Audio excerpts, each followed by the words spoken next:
بسم الله الرحمن الرحيم الحمد لله رب العالمين وبه نستعين على أمور الدنيا والدين وصلى الله وسلم على سيدنا محمد خاتم النبيين وآله وصحبه أجمعين ولا حول ولا قوة إلا بالله العلي العظيم.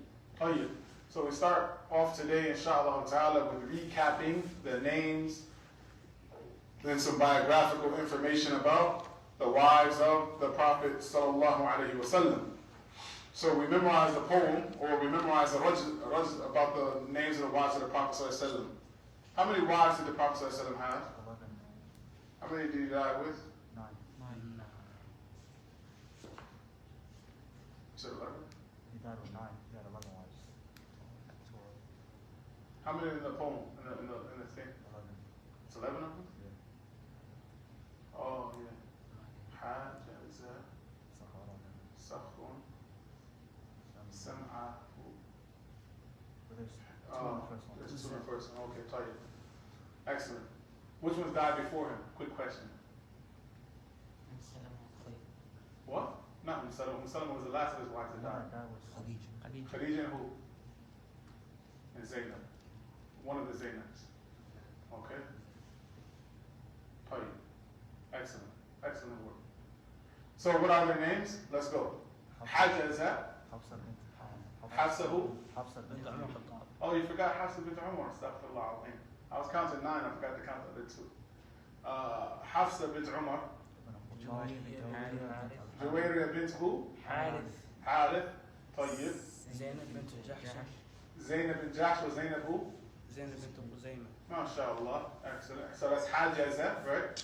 What's next? Sakhrun is what? Safiya bint who? Huyay. Okay. What's next? Khadija bint Khuwaylid. Khuwaylid. Excellent. Next. Habiba Ramla bint Sufyan. Excellent. Next. Sauda bint Zam'a. Sauda bint Zam'a. When did he marry Sauda? He married the second. After who? After Khadija. After Khadija radiallahu anha died, right? Tayyib. Mim. Aisha. Mim. Maymuna bint al-Harith. Maymuna Bint al-Harith. bint al-Harith. Ayn. Aisha bint al-Harith. And the Ha. Salma Hind bint Abi Umayya. MashaAllah. MashaAllah.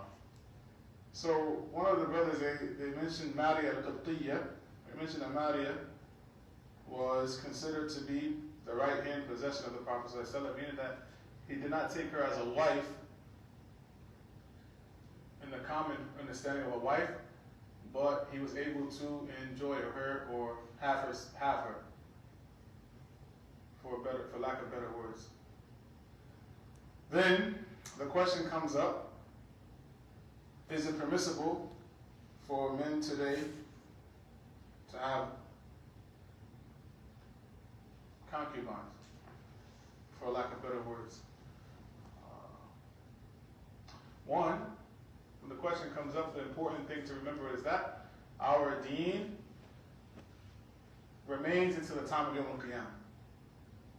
Our deen remains until the time of Yawm al-Qiyamah. Long as there is nothing that makes it mansukh and abrogated, then we say that it continues to be permissible. Allah tells us in the Quran,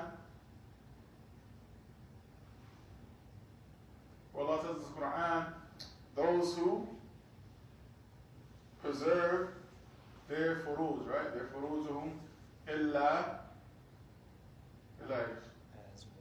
azwajihim aw ma malakat. So Allah says wives, and so it's like saying, can we have wives still? Of course we can still have wives. Now the question is availability.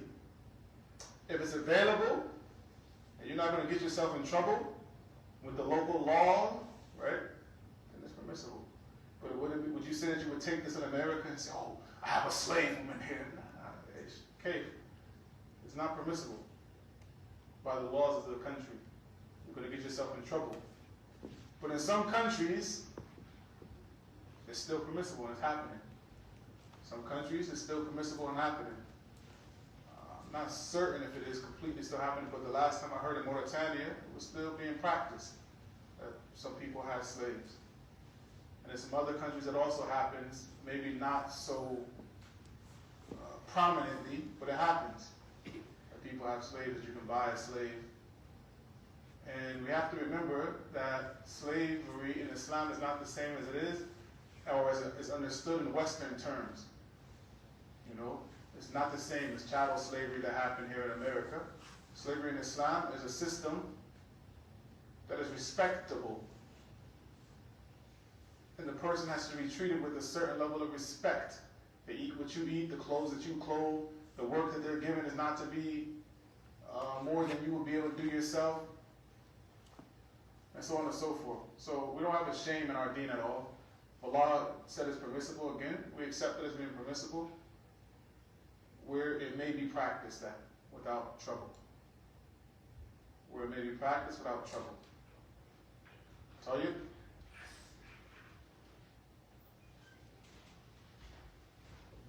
Yeah, Abdul Jabbar. Assalamu alaikum. Alaikum salam. Tell you, does it make sense? What I know, I remember one sheikh, Sheikh Muhammad Salim, he used to tell the people in Mauritania, he wouldn't allow everyone to buy a slave. It's not just, oh, I have the money. No, because some people are idiots. Some people are ignorant, fools, and they'll treat the human being improperly. They're human beings. You know, so you don't marry a slave just to, as some people might think, just to do what you want to do and then sell her off. That's not how it works. I'm done with you, I'm going to sell you. No, these are human beings. And we're Muslims. You don't treat a human being just like a piece of property. It's not what Islam teaches us. So it's not just a piece of property that you put the t-shirt on and you take it off as you want. They're human beings still. So you have to treat them as such.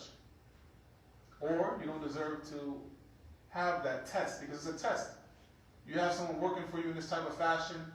It's a test for the owner and a test for the owned. Are you going to be just, or are you going to be unjust? The reality, we have to remember, Allah is going to ask us about this on Yawm al-Qiyamah. So it's not a just free-for-all thing as some people might think. Allah is going to ask you about how you treated this person who was under your authority on Yawm al-Qiyamah. So it's something to pay attention to closely. Tamam? Yes? No? Does anyone have any special information about any of the wives? Yes, what do you have? Like, Tell me something. out of the book, or like outside of the book? From your head. It's your mother's. For Hafsa, she's the daughter of Umar bin Khattab. We know this. Tell us something we don't know. Or tell us something that wasn't in the book. Let's put that. I have everything from the book. Huh? I have everything from the book. No, that's for special stuff, not from the book. Did you find anything else? Anyone find anything else? Did anyone look up anything else? Just say that. So let's say I'll combine Hafsa and Aisha. Say it again. I'll just combine Hafsa and Aisha an incident and they lead to the Prophet ﷺ. Ah. Allah subhanahu wa ta'ala reveal the whole story about that. It's a long story, but you know. No, I mean like special traits about them. All traits. Okay. Like Aisha was known to be. Well, there's so much. I'm gonna give it to you. Aisha was a virgin, the only virgin he married. Well, that's. I mean, yeah. But characteristics. Like if someone asks you about your mother, you can say, "Oh, my mother does this." Da, da, da, da, da. These are our mothers. We should know something about them. The same way we know about the Prophet ﷺ. We should know about their characteristics. Which one did the wives of the Prophet? Which wife of the Prophet ﷺ that Aisha the most? That Aisha said was the most, closer to her, the Prophet ﷺ as her. Who? No, after Khadija. Which one, battled Aisha, which one, did this, which one had this character, which one was the most calmest, which one gave the most sadaqah. These things we should know. Look it up, inshallah. Tell you, we'll start. The Prophet ﷺ, here we're on page 32, his history. The history of the Prophet ﷺ. Before prophethood.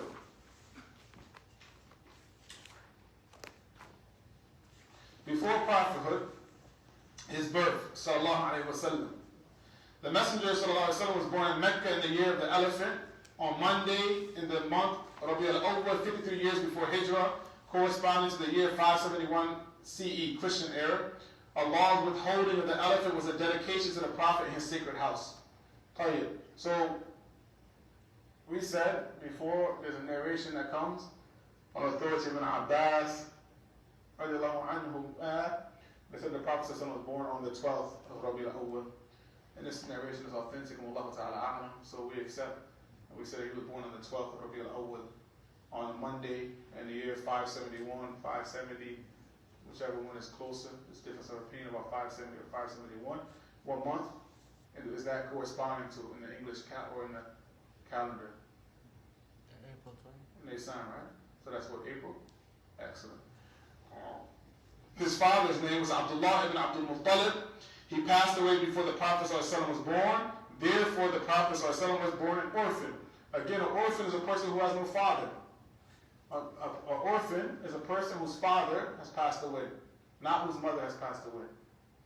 Islamically, the orphan, the yatim, is the person whose father has passed away. Why is that? Does anyone know why? Because the father is the one who provides something. The father is the one who's going to take care of him, provide for him, protect him. Right? So if a person loses their father, even though the ladies don't consider the father to be that important, Islam considers the father to be very important. Alright? If you lose your father, you lost your protection, your senate, who you're going to lean on, right? Nah. His mother, sallallahu alayhi wa sallam, was Amina bint Wahab from the tribe of Banu Zuhra, or Zahra. She passed away before the Prophet ﷺ was 7 years old. She passed away when he was young, before he was 7 years old. His, sallallahu alayhi wa sallam's, carers, or I guess caretakers. After his mother passed away, he was then placed in the care of his grandfather, Abdul Muttalib, who passed away while the Prophet ﷺ was 8 years old. He was then placed in the care of his paternal uncle, Abu Talib, whose real name is Abdul Manaf. His foster mothers, Thuwayba, the slave of Abu Lahab. She also nursed Abu Salama, Abdullah bin Abu Asad al-Makhzumi with the milk for her son Masrur. She also nursed the Prophet's uncle, Hamza bin Abdul Muttalib. And this is why there's a story that comes one time where Salama had, then we have Halima as-Sa'diyya. She nursed him from the milk of her son Abdullah, brother of Anisa and Judama, better known as Shayma. The children of Al-Harith ibn Abdul Uzza ibn Rafa'a as-Sa'di, his uncle Abu Sufyan, was also nursed with him. What's the importance of knowing whose milk she nursed him by? Does anyone know? Why is it important to know who was nursed by the same time, or who was the father of the child? I'll give you an example, right? Why does it say she nursed him from the milk of her son Abdullah, brother of Anisa and Judama, better known as Shayma? Why is it important to know the father of the child that the mother had milk from? Do you get what I'm saying? Yeah, I mean, okay, a mother, a person to give a wet nurse is a woman who either just had a baby and still has breast milk, and she gives it to another child that's not her child. You understand what I just said? Okay. How does this happen? She had to have just had a baby, meaning she was impregnated by a man, right? Her husband. Why is it important to know who the husband is?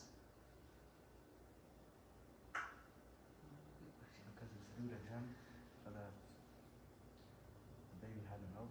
Hey, mashallah, yeah, they keep smart young man. The milk belongs to the father in reality.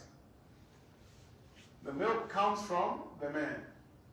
Not exactly, but the milk is formed due to whatever the nutfa and everything that comes from the man inside of the woman and forms the baby. So that baby, the milk that comes is actually a mixture of the man and the woman's DNA, blood.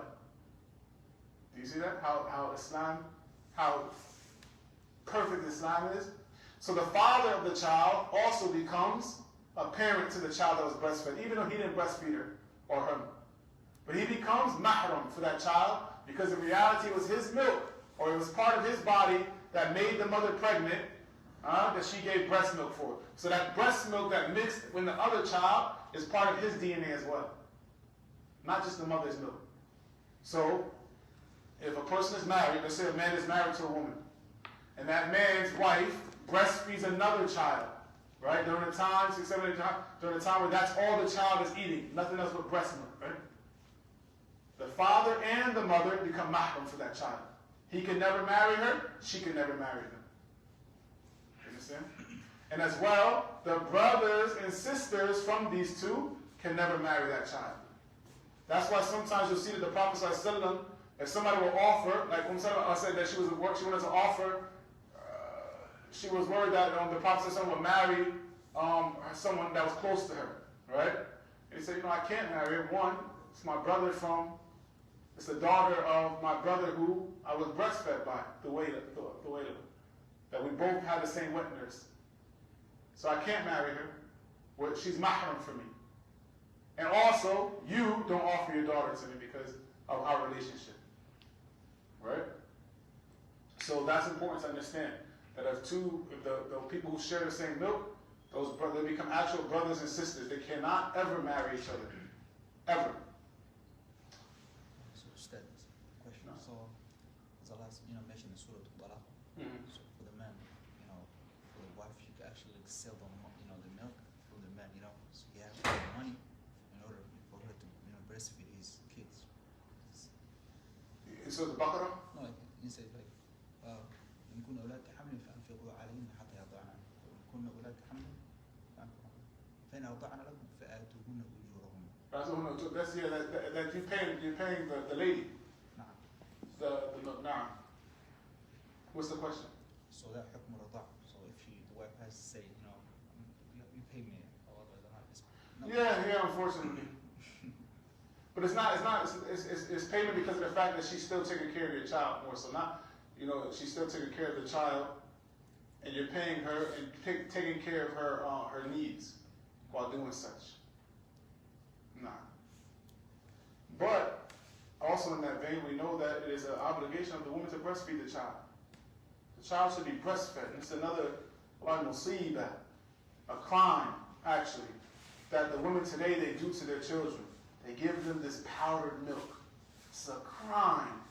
May Allah guide the women to leave this off. This is a crime against the children. It's an oppression that a woman, instead of breastfeeding the child and giving the child good vitamins and nutrients and the connection to the mother that the child needs at this age, they scoop out powder out of a can and put water in it and give the baby this thing. It's a crime. It's not the Islamic way. It's not healthy for the child. It does not help the development of the child. It does not build the connection between the mother and the child that is needed at this time. And as well, if the woman knew this, they would never do it. It doesn't help the woman become her stomach to shrink back up properly after having the child. If she breastfeeds, it allows Abdurrahman, Khalid, it does not allow her to her stomach. One of the benefits of breastfeeding is that it helps the woman's stomach shrink back up. And this is why sometimes the ladies, their stomachs don't shrink back up and they don't look healthy. Why? Because instead of breastfeeding the child as Allah decreed and is wanted for them, they rushed and gave the baby Similac. And why do they do this? So they can run back to work. It's a crime on the mother and the father. They want to run back to work, so they want to send the baby to daycare because they want to go to work. No, the father should go work harder. And the lady should stay at home, not send the baby to daycare. May Allah guide us. We're making a big mistake. The people are making a huge mistake, giving the baby Similac. Here, put this in a bottle and send the baby to daycare. The baby's 1 month old. It needs to be with his mother. 2 months old, it needs to be with his mother. 5 months, 6 months, the baby needs to be with his mother. It's a crime. If the person doesn't want to take care of the child, don't have children. Just send the child to daycare. Anyway, his wet nurses was Halima bint Abi Du'ayb as-Sa'diyya, Thuwayba, the slave of Abu Lahab, and his mother Amina, as well as Shayma, the daughter of Halima and foster sister of the Prophet ﷺ. She's the one who came to him among the delegation of the Hawazin, a tribe from amongst those who wanted to fight against the Prophet ﷺ after the conquest of Mecca. So he spread his garment for her to sit down, observing her rights as his foster sister, but also as a wet nurse. So she must have also given him milk. His wet nurses also was Ayman, Baraka al-Habashiyya. So this lady, she was, Habasha, I would say she was Ethiopian, right? I'm sorry. No. I'm going to tell you. We would say she was Ethiopian, right? The Sheikh here is happy to think that she was breastfed by an Ethiopian lady, right? But in justice, out of justice, we can't say she was Ethiopian. Habasha, during that time, was the area that is now known as Somalia, Ethiopia, Eritrea. So these three, so she could have been Somali, Ethiopian, or Eritrean. Maybe she was Somali. Maybe she was Somali, maybe she was Eritrean, or maybe she was from the land known as Ethiopia today. But historically, Somalia, Ethiopia, and Ethiopia were all considered Habasha. Until, more recent times, they broke it smaller. Habasha was a huge land. And all of these lands that encompass the Somalian people, Eritrean people, and Ethiopian people were all considered Habasha. Tayyib? So, we know that she was Habashi, which she was, Allah Ta'ala. Maybe she was Ethiopian Muslim. Right? So, Baraka al-Habashiyya, the Prophet ﷺ had inherited her from his father, and she had been his wet nurse. The Prophet ﷺ married her to Zayd bin Haritha, and she then bore their son, Usama bin Zayd. She was also the one who Abu Bakr and Umar visited after the death of the Prophet ﷺ while she had been crying. So they said to her, "Why do you cry? Surely what Allah has for the Prophet is better." She replied, "I know what Allah has for the Prophet is better, and that he is now in a better situation. However, I cry because the revelation has stopped coming from the heavens. This caused them both to also cry with her." Think about this, subhanAllah.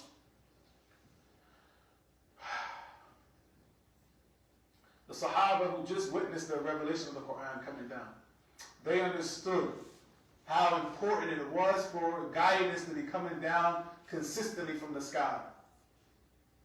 That when they had a situation, the Quran came and revealed the answer. Now look at us 1400 years later. Right? The deen is sealed, alhamdulillah. But do we realize how important the guidance is in the Quran? That if we really wanted guidance, that there's nothing we cannot find of the answer in the Quran. Sheikh Abdullah the Shampiti, he said this is easy to say, right? Everyone understands that guidance is in the Quran, correct? How do you get it? How do you get the guidance that's out of the Quran? He said that you will not get this guidance unless you accompany the Quran. What does that mean? That you become a person of the Quran, literally. That you're reading it constantly. Whenever you have a free minute, that you take to the Quran. That's the only way that you're really going to get the guidance and be able to benefit and change your life by the Quran, is that you make the Quran your companion. Otherwise, it doesn't benefit that way. You have to be reading it constantly seeking guidance from it. You can't see guidance from anywhere else. You have to make the Quran your companion. If you want to answer, ask the Quran. It's there. It's the kalam of Allah. You want nusra? Ask the Quran. It's there. It's the kalam of Allah. Right? Allah bless us to make the Quran our companions in this life, and hopefully Allah will allow it to accompany us in our graves. Ameen. So Imaam and the companions, they understood this. And Imaam, now you see the connections between the people. That's what's important. You see the connections. She was the mother of who? Who? Usama bin Zayd. Do you know who he was, Usama bin Zayd? The Prophet ﷺ sent him to lead a whole army at the age of what? 15 or 17? 17, I think, right? 18? 17, 18? What are we doing at 18? La hawla wa la quwwata illa billah. What are we doing? Playing Fortnite, ya Rabbi. Right? He was sent as the leader of a whole army to go conquer a land, defend from a certain situation. Usama bin Zayd was the beloved one to the Prophet ﷺ. The son of the beloved one. Who was his father? Zayd. Do you know who Zayd was? The one that the Prophet ﷺ used to call his son. His adopted son. Huh? SubhanAllah. 17, 18 years old. Leading an army, a general.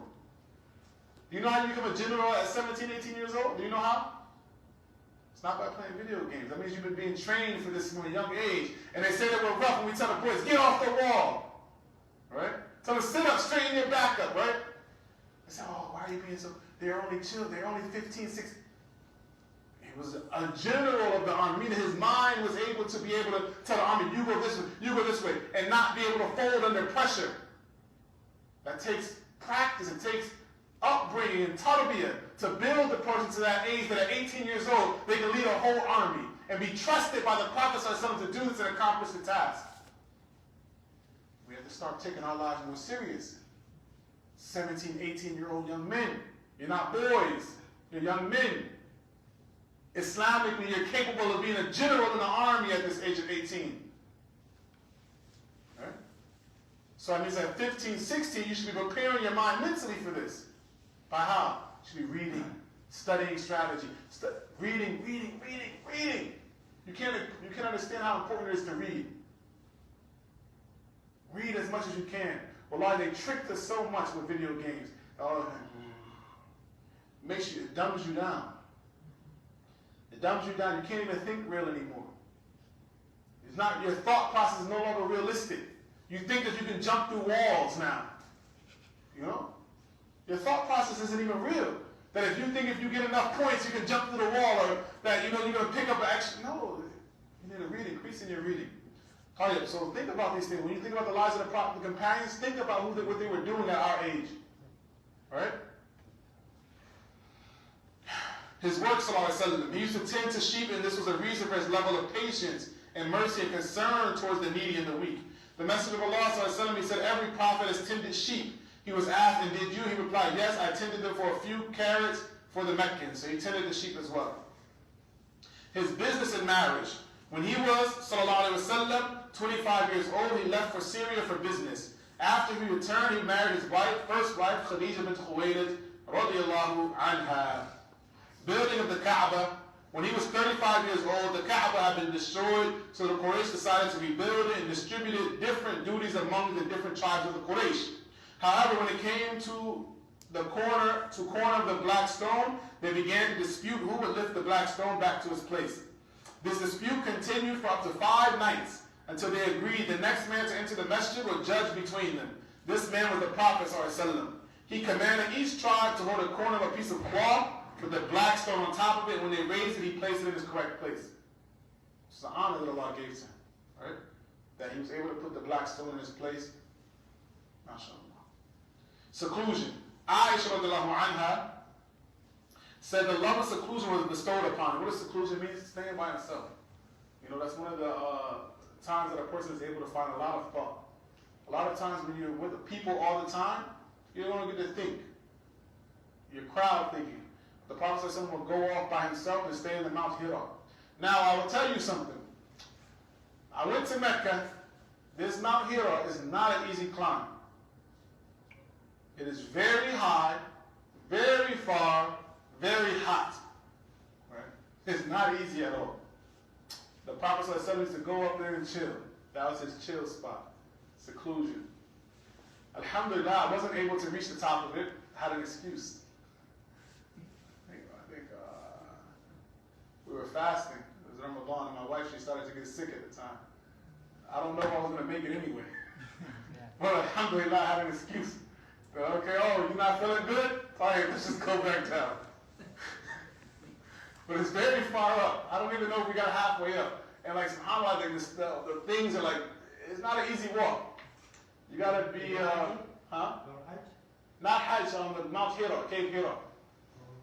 So, 2 things I would recommend that I did wrong was don't go during the middle of the day when the sun is high. And don't go while you're fasting and you don't have nothing in your stomach. And no water. Because you're not going to make it. And if you do make it, may Allah bless you with some type of very, very, mashallah. So, Prophet ﷺ used to go up here in seclusion.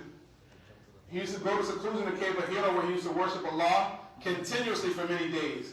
And the hatred for idols and religion of his people was bestowed upon him, and nothing was more hated to him than this, to worship of the idols.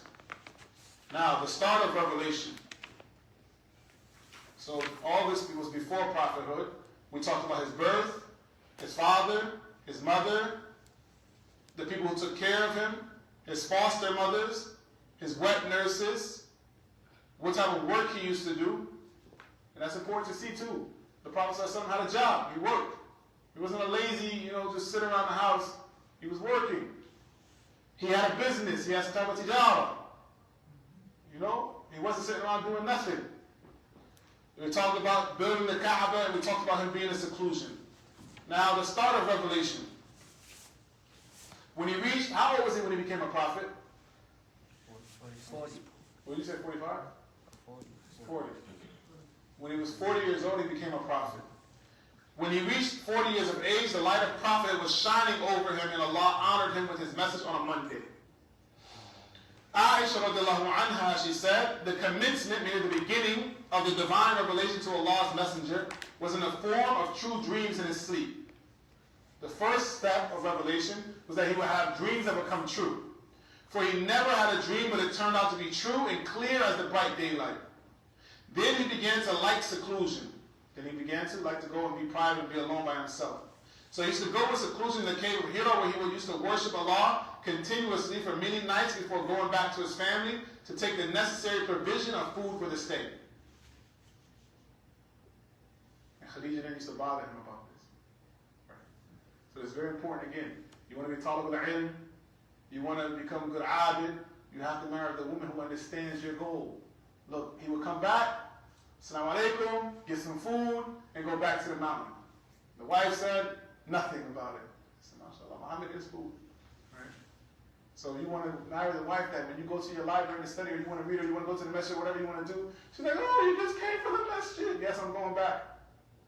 All right? We have money, we have food, everything's taken care of. I'm going to go and do some ibadah. I'm going to go seek knowledge. Right? You need the woman who's going to support you on that goal.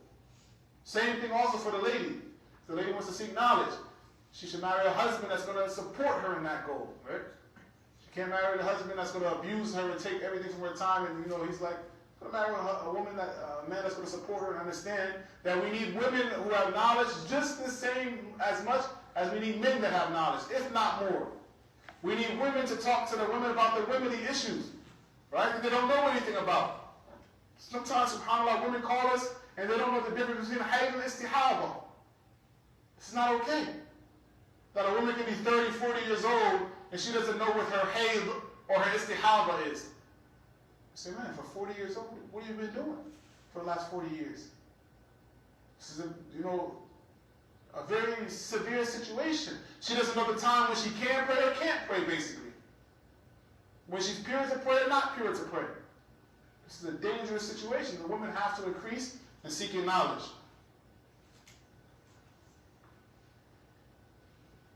He would come back to his wife Khadija again to take his provision of food likewise, till one day he received the guidance while he was in the cave of Hira. An angel came to him and asked him to read. Allah's Messenger ﷺ replied, I do not know how to read. The Prophet ﷺ added, then the angel held me forcibly and pressed me so hard that I felt distressed. Then he released me and again asked me to read, and I replied, I do not know how to read. Thereupon he held me again and pressed me for the second time till I felt distressed. He then released me and asked me to read. But again I replied, I do not know how to read. Thereupon he held me for the third time and pressed me till I got distressed. And then he released me and said, read in the name of your Lord, who has created all that exists, has created man out of a clot. Read. And your Lord is the most generous, who has taught the writing by the pen, has taught man that which he did not know. Then Allah's Messenger ﷺ returned with that experience.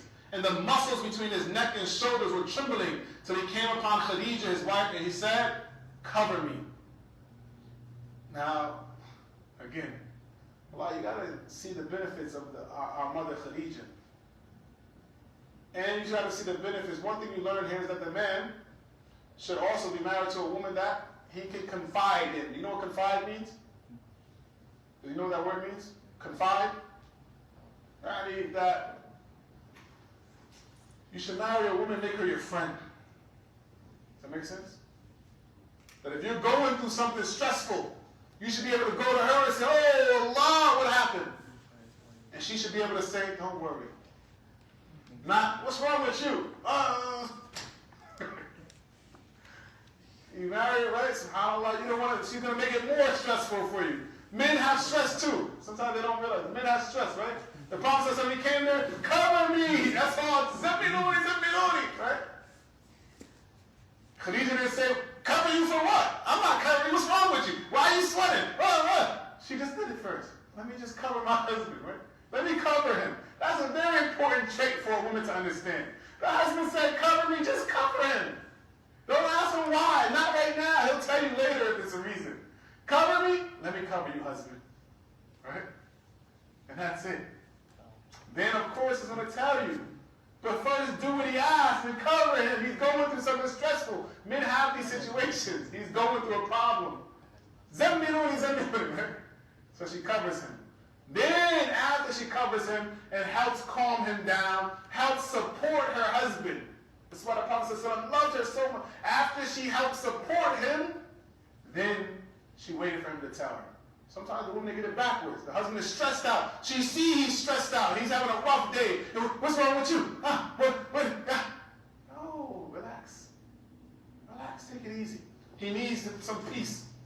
So, he said, oh Khadija, what is wrong with me?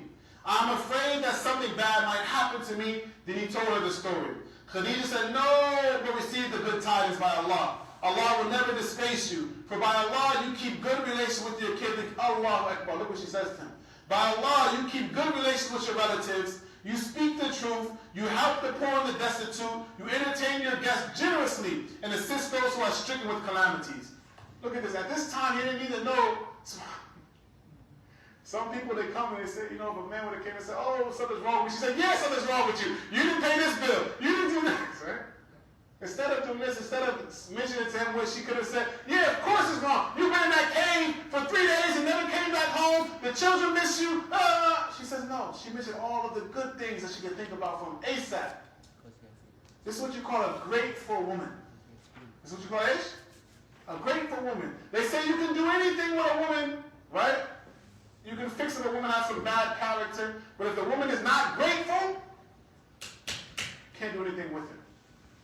But a grateful woman, instead of mentioning the bad that she thinks she knows about you, or what she thinks you didn't do, that you didn't buy her that new car, she says, oh no, but you smile. You do this, you do this, you do this, you do this. And that's what he needed at that moment. She gave him the exact medicine that he needed at that moment. May Allah bless us to be like this and be better than, may Allah bless us to be like this. That she gave him, and it's the same thing for the men.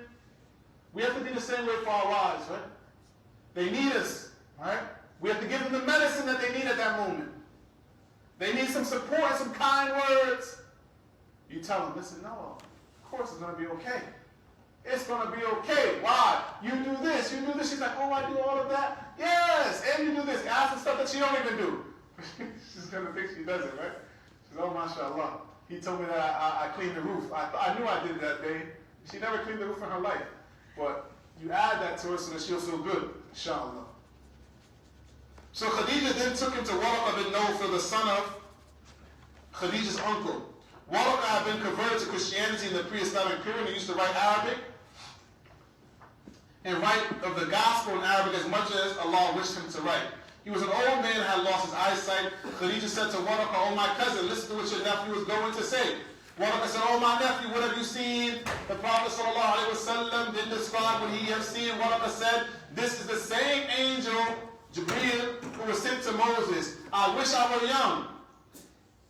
He added some other statement. Allah's messenger asked, will these people drive me out? Waraqa said, yes, for nobody brought the like of what you have brought, but was treated with hostility.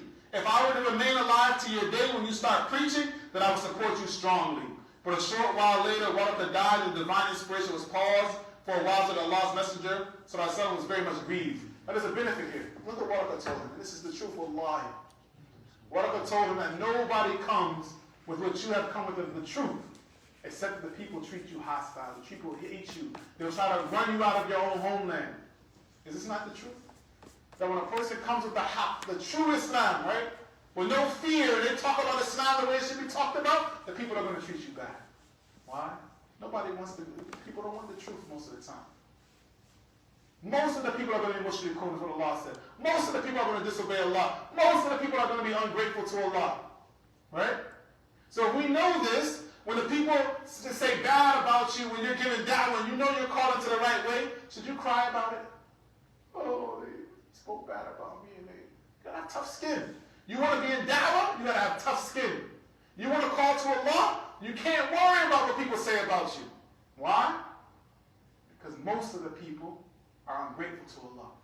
If most of the people are ungrateful to Allah, you think they're going to be grateful to you? Because you come and tell them what Allah says? You come and tell them, don't do that, it's haram. You come and tell them, do this, it's wajib upon you. Do you think they're going to be great? Oh, thank you. You say, no. Oh, if they're going to be ungrateful to Allah, they're going to be even more ungrateful to you. So if you want to enter into the field of giving da'wah, you want to enter into the field of amr bil ma'ruf and nahy anil munkar, then you better not be a crybaby. Right? You got to toughen up. Why do you think we yell at you so much? We want you to get used to being told, hearing things you don't want to hear. We want to tell you to get off the wall. Why? Because people are going to do way worse than that to you. You're going to come to them and tell them, give sadaqah, fear Allah, everything that's good for them, and they're going to spit in your face. You say, oh, you think you're better. Oh, well, why do you want to tell me this? Then when you turn around, they're going to say, right? Got to be strong. Why? You got to have sabr. You got to have patience. Because what you're calling to, the people don't want to hear. Most of them don't want to hear it. So you have to be patient and don't give up for anything. There's nothing more important about Barakallahu feekum than calling the people to that which will save them from the fire. Even if they don't know it's going to save them from the fire. Even if they enjoy what they're doing. You keep calling them. Why? Because that in itself is worship for you. And that will save you, inshallah, from the fire. If you tell the people, you say, listen, don't do Barakallahu feekum, stay away from it. Guess what? It's going to remind you to stay away from that. The people are going to remind you to say, don't do it. Ain't you the one that told us don't do this? They're going to, the other day you told the people don't do that, and they get in your car and they see a little dirt CD. Right? Do they have CDs still? You know? They see a little dirt on the Apple phone or whatever. I don't know. Right? They're going to say, yo, Abdullah, wasn't you the one that was, what's this you listening to? Oh, subhanallah. They're going to check you. Right? And you need that. We all need to be checked. So the more that you enjoin the people to do good, the more the people are going to watch you. Wait for your mistake. It's going to keep you on your toes, inshallah. So, again, the rule is that if you call the people, then the people are not going to treat you bad. Just expect it. Be sincere to Allah. Don't look for roses when you're telling the people don't do that, it's haram. Don't look for roses. Don't think the people are going to give you gifts. Right? You just told them that what they enjoy doing is haram. Don't do it. You told them they have to do more of this. They're not going to bring you gifts and cars and money and say, oh, I shall take this. Alright? So be strong. His Prophet ﷺ, the Prophet ﷺ,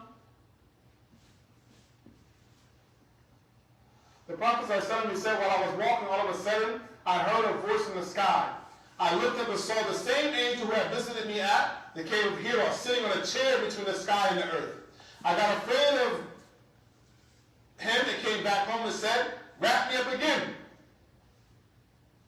And then Allah revealed the following verses, Ya al-Mudaththir, O you wrapped up in garments, arise and warn the people against Allah's punishment, up until the ayat and desert the idols. After this, the revelation started coming strongly, frequently, and regularly. Stages of revelation. This is speaking about how the revelation used to come. What were the different ways that the revelation used to come? Because the revelation of the Prophet, the revelation of the Quran used to come in different forms, fashions. One was good, true dreams. This is how the revelation started, and Aisha said, the revelation came to Allah's messenger in the form of good dreams, which came true like bright daylight. Number two, revealed directly to his heart. Sometimes the angel will come to him and reveal directly to his heart without the Prophet ﷺ seeing him. As he said, the faithful spirit blew into my heart and informed me. Ruh al-Amin. The faithful spirit blew into my heart and informed me. So sometimes it will come directly to his heart. Three, it will come in an angel will come in the form of a man. The Prophet ﷺ said, sometimes the angel comes to me in the shape of a man and talks to me, and I understand and remember what he says. Sometimes the companions were present during this time. A human being will not see an angel except in the form of a human being or something else. Will never see it in its true form except when death or when else. A human being will only see an angel in its true form When? 2 times. When Death and what else? you great. Nah, that is coming. So we learned something from here. These kafirs, these tricky kafirs, they got tricky kafirs. They put these pictures, right, of these angels, like, you know, all this type of stuff. And the reality is that if they saw the angels in their true form, there's only one of 2 reasons. The adab of Allah, the angel came to punish them, or it was death. Besides this, the human doesn't see an angel in its real form. People say, oh, you know, sometimes people say, look in the sky and say, oh, was that an angel? No, it's not an angel. It's a cloud. It's a cloud, right? You're not going to see an angel in its true form. If you do, may Allah make it easy for you. So we don't want to see the angels in their true forms, right? Until death comes from us, inshallah, and then we see a good angel. We're not strong enough to see them. No, I mean, you know, it's not, because then if you see the angel in its true form, then it's time for Iman. Your Iman is a different type of Iman. It's not, you know, Iman is you believe because you don't see it. Ringing of a bell. Allah's Messenger ﷺ, he says, sometimes it is revealed like the ringing of a bell. This form of inspiration is the hardest of all, and then this state passes off after I have grasped what is inspired. Aisha radiallahu anha added, verily I saw the Prophet ﷺ being inspired divinely on a very cold day, and noticed the sweat dropping from his forehead as the inspiration was over. Had he been on his mount, it would kneel down to the ground whilst he was on it. That's how heavy he becomes when it's coming. You know, if he was on the camel or a horse, the horse wouldn't be able to take the weight. He would have to kneel down on the ground. Number 5, angel in a natural form. Sometimes the Prophet ﷺ saw the angel in his natural form when receiving the revelation. This occurred twice, as Allah mentioned in Surah An-Najm. Number 6, inspiration from Allah. This is what Allah revealed directly to him from above the 7 heavens during the night of ascension, Laylatul Mi'raj. For example, the prayer and other than this. Speech of Allah. When Allah spoke to him, sallallahu alaihi wasallam, directly without an angel as a mediator, just as Allah spoke directly to Musa alayhi salatu wassalam. So those are the 7 types of revelation.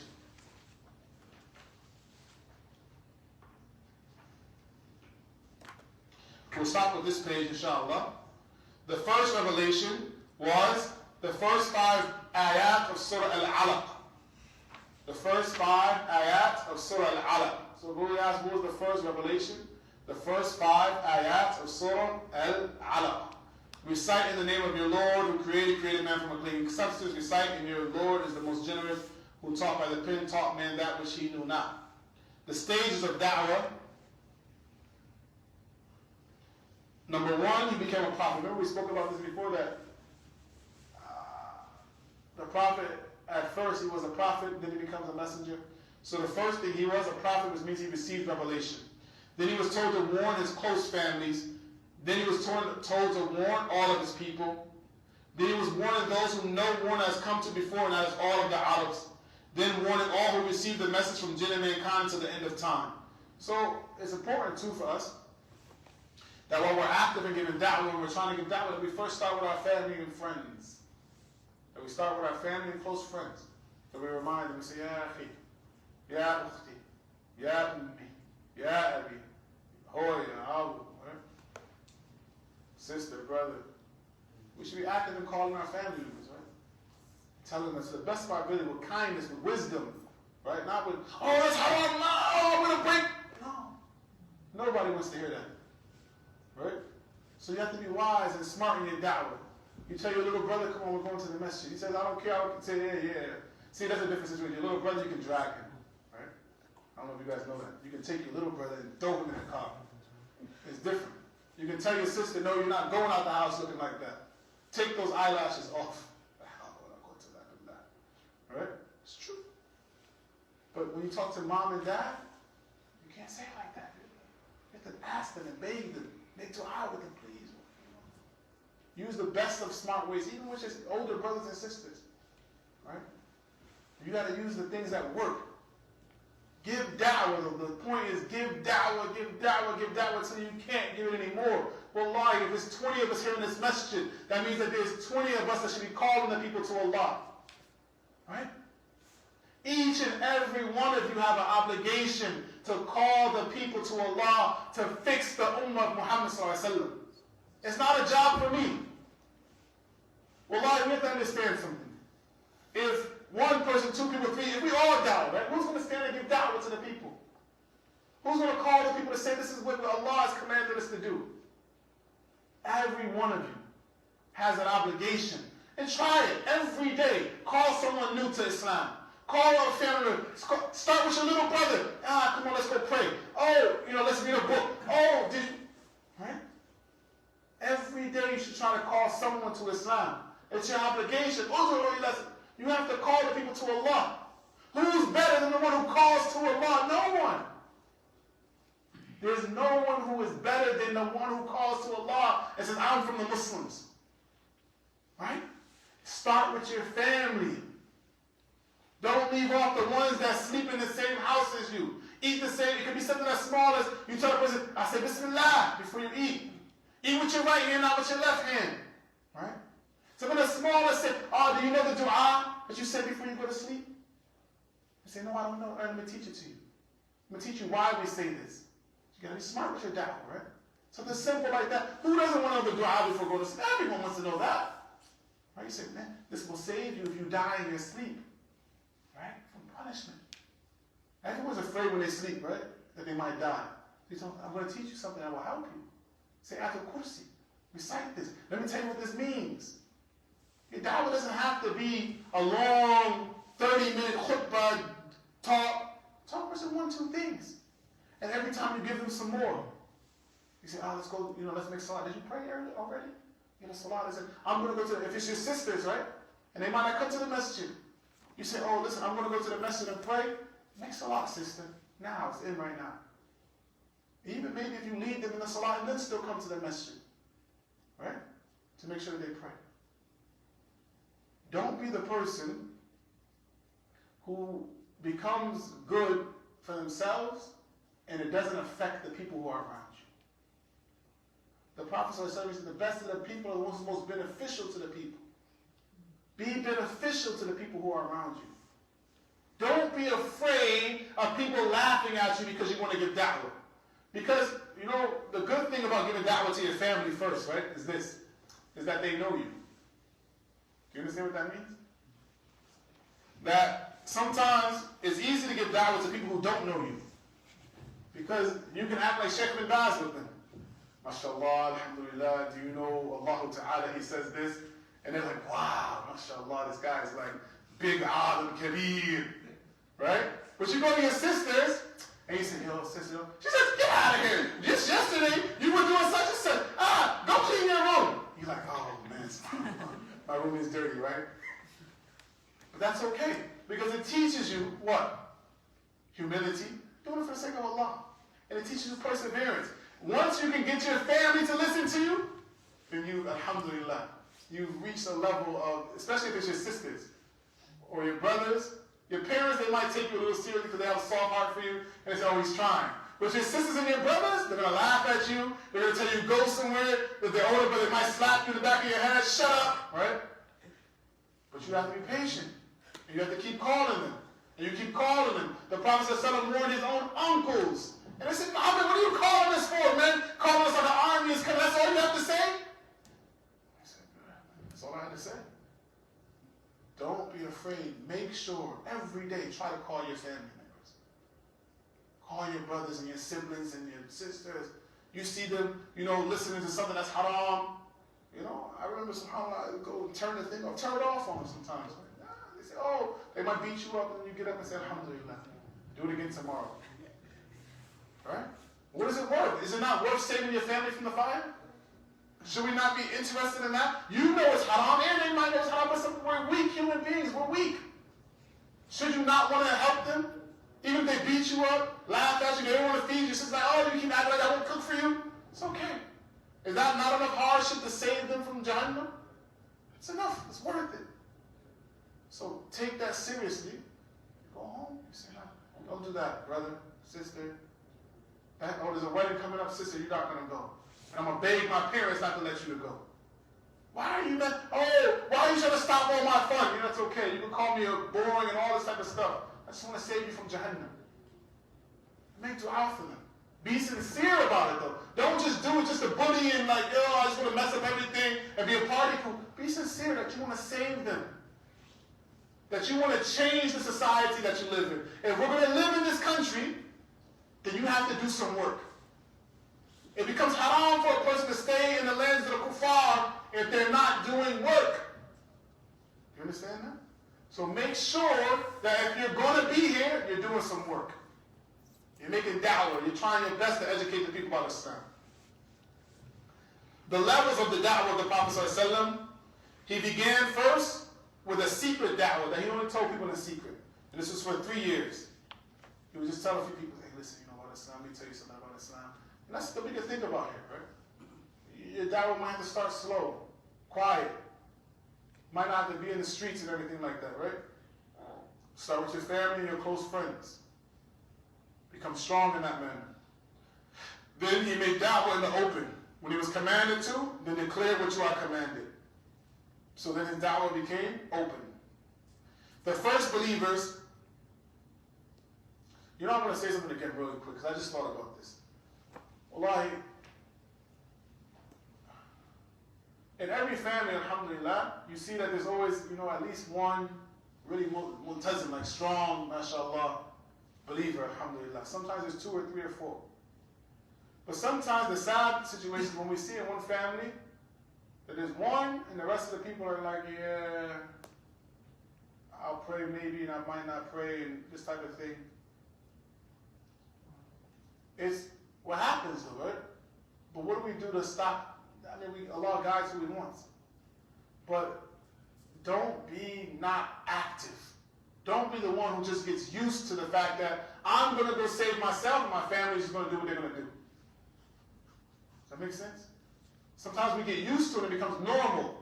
That I'm going to do what I have to do. My family, they're just, you know, that's just my family. Keep calling them. Even though today they don't want to listen, keep calling them, keep calling them, keep calling them, keep calling them. Because the guidance is in the hands of Allah. We're just told to make da'wah. So keep calling your family until one day we fill the masjid up. Men and women. We fill it up with our family members, right? That should be our goal. That we fill the masjid up, that the city becomes full of obedient Muslims to Allah. Not just like play, but obedient. Imagine if each one of us called our families properly, what type of effect that would have on the city. If we weren't lazy, if we didn't just like, you know, okay, that's my family and they're going to do what they want to do. So please, if you don't take anything else, take that serious. Go home and call your families to worship Allah better. All of us together. The first believers from the men was Abu Bakr as-Siddiq. From the women it was Khadija bint Khuwaylid. From the youth it was Ali bin Abi Talib. From the freedmen Zayd bin Haritha. And from the slaves Bilal bin Rabah al-Habashi. Those who proceeded in Islam, from the early ones to believe in him after those who we mentioned, were his family. Then Uthman bin Affan, Talha bin Ubaydullah, Zubair bin al-Awwam, Sa'd bin Abi Waqqas, Abdurrahman bin Auf, Khabbab bin al-Arrat, Suhayb al-Rumi, Ammar bin Yasir, and his mother Sumayya, Abu Ubayd, Amr bin al-Jarrah, Uthman bin Mad'un, Abu Salama bin Abdul Asad, Utbah ibn al-Ghazwan, radiyallahu anhum ajma'in. It would be very good for each one of you to look at the biographies of these early Muslims. Because you'll find so many amazing, amazing, amazing, amazing stories that will motivate you to be better and better and better. Any questions? Tayyib. Since there's no questions, I hope and I pray to Allah that we allow ourselves to become serious upon khair, and we be serious upon inviting the people to good. Spread the good. Don't leave it for yourselves. هذا وصلى الله عليه وسلم سبحانك اللهم وبحمدك أشهد أن لا إله إلا أنت أستغفرك وأتوب إليك